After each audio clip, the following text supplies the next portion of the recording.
fellow officers to protect the welfare and interests of the members of the League. Good morning, Mr. Izen. Welcome. Good morning. Thank you. Oh, what? Let me get your mic up. Let's try that again. Good morning. Good morning. Thanks for being here. Certainly, police issues are just bubbling up all across the country, and nothing new for us here in Los Angeles. You know, over the weekend, there were a couple protests around Ezell Ford, and of course, the Michael Brown situation was also mentioned on signs and those rallies and those protests.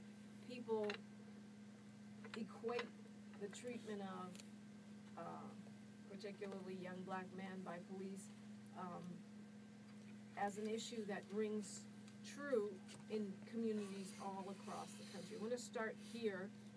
How ought this have been handled? This particular situation, Ezell Ford. I know I get press releases from you, Mr. Izen, and I want to know, how should this have been handled? Is it being handled as it should be? You guys want to flip a coin, or? Well, I'll let Mr. Izen start, since he represents the officers who are involved in the situation, so we'll let him begin.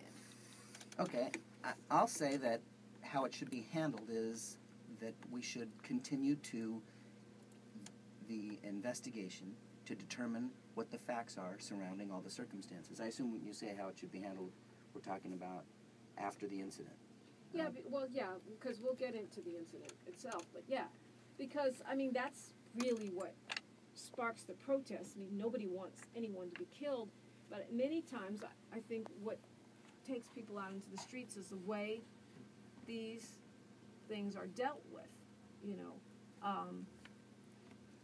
It seems like there's not enough accountability. It seems like there's not, and we understand due process, but it seems like there's not enough accountability and not enough value placed on those lives that are lost in the process of reacting to or responding to an officer-involved shooting.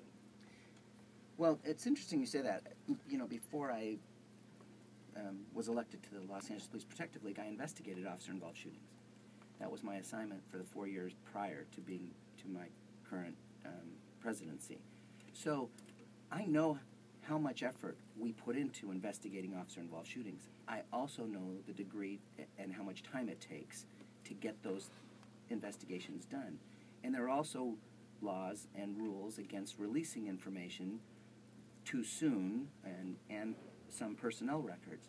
So there are challenges. I certainly understand the community's frustration at not knowing exactly what went on, especially when you have people in the community saying what they think went on.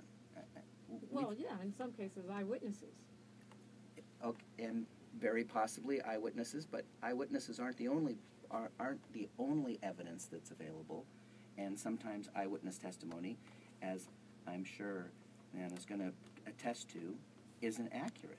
And I'm not accusing anybody of not being accurate or eyewitness testimony not being accurate in this case. I'm just saying that a full, comprehensive investigation is the way to really figure out exactly what occurred that evening.